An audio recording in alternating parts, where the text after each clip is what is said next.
Okay, hey, come to the stage now, this next young man. I do not know if he has been in this room before, but he is no stranger to comedy. However, let's treat him like a virgin. Let's pop his cherry. Give it up for Kenny Byerly.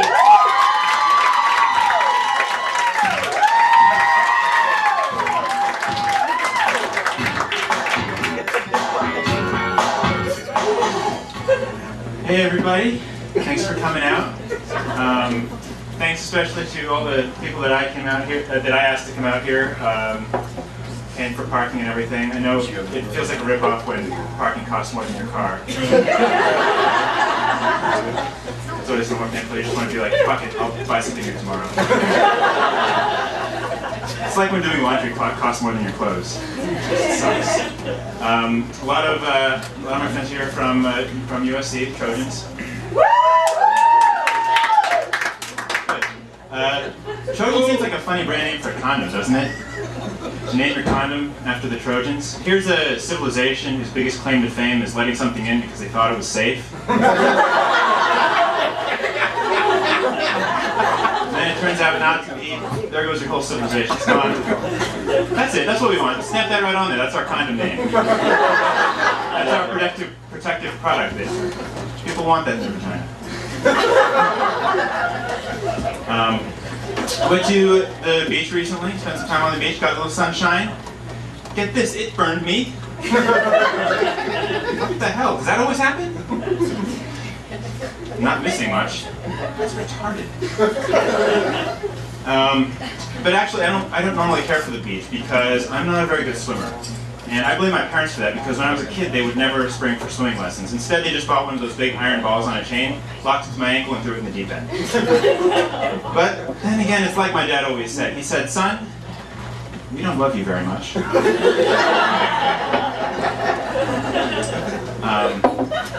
thing I like about tornadoes is the way the tip curls when you end the swirl just right.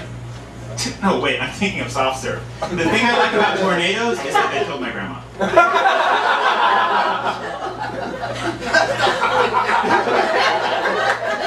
Sorry, are you a grandma?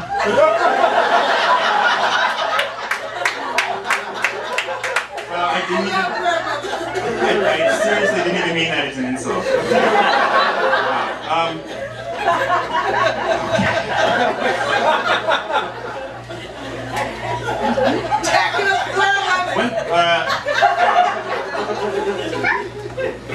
I used to think my girlfriend was a compulsive liar, and then she told me she's a compulsive liar. Now I don't know what to believe. One time I tried watching porn with her, and she just laughed at me. She was like, these girls are not even attractive. I can't believe this turns you on. This is ridiculous. And I had to explain to her. I was like, look, it's not about being attractive. It's about creating this fantasy, erotic situation that's really, really demeaning to women.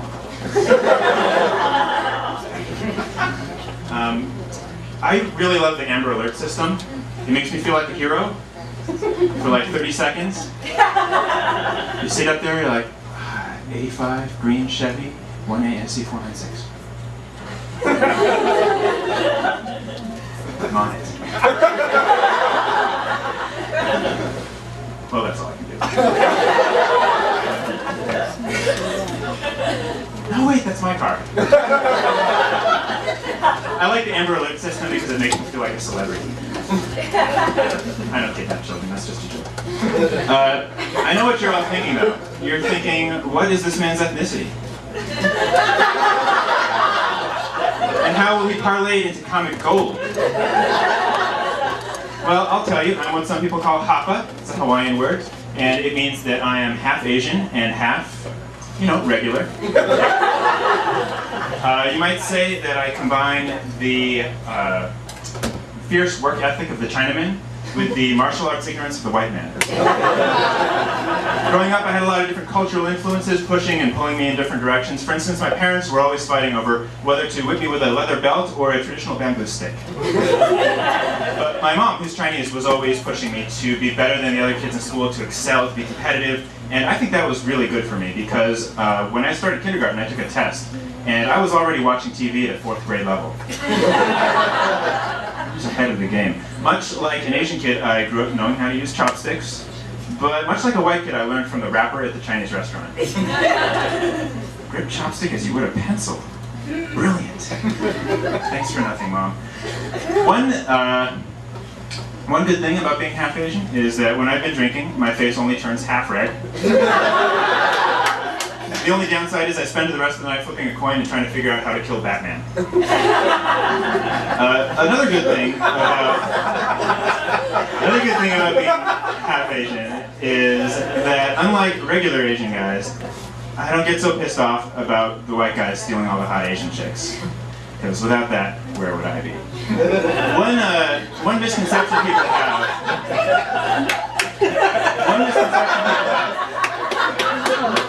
about interracial couples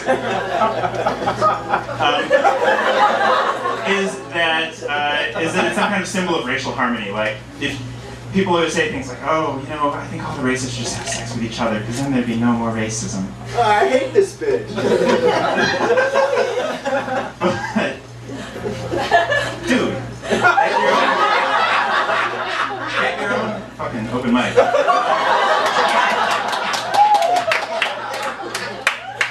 But what happens really is that in interracial marriage, any problem you have turns into an issue about race.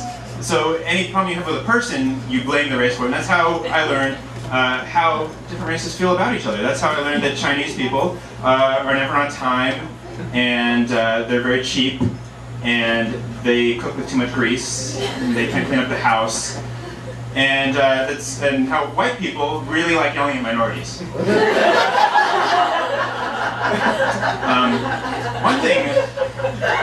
One thing about having a parent who's an immigrant, and all parents have the stories about how things were so much more difficult when they were kids, but if you have a parent who's an immigrant, they get to set their stories in a completely different country. So you have no idea if what they're saying is even true or not. If I ever complained about studying, my mom would always go off like, you know, when I was a kid, we had to go to school 6 days a week. And on Sunday, we'd go back to school for help with our homework. And then we'd have to do it twice because a dragon would eat it. And I'd just be like, okay, maybe that's true. Maybe a dragon did eat your homework. It's China. I think they have those there.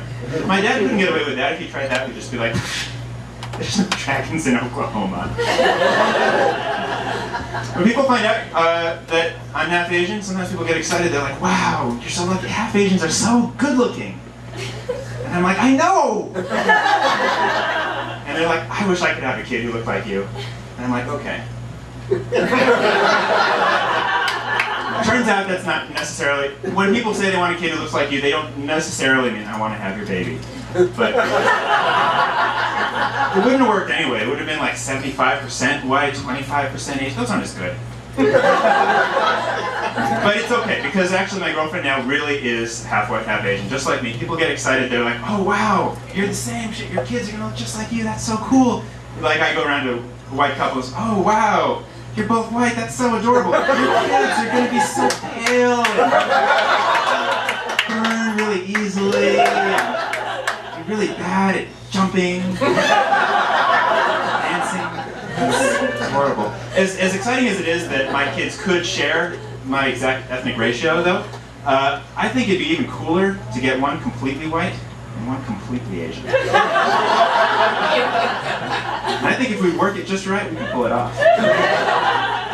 I got a lot of great ideas about raising kids. For instance, one thing that parents always fight about is how to raise their kids. It's one of the #1 things they fight about. That's why parents are always saying things like, oh, you know, we got along so much better before you came along, or we never used to fight before you were born.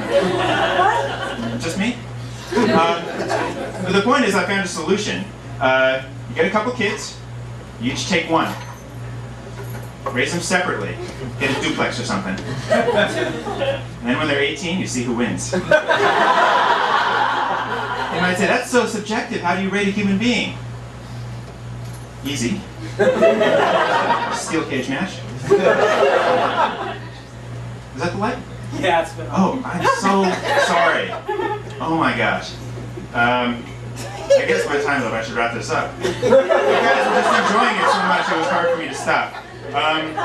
Oh, right. And my favorite thing about being half Asian is that my penis is only a little bit small. Thank you.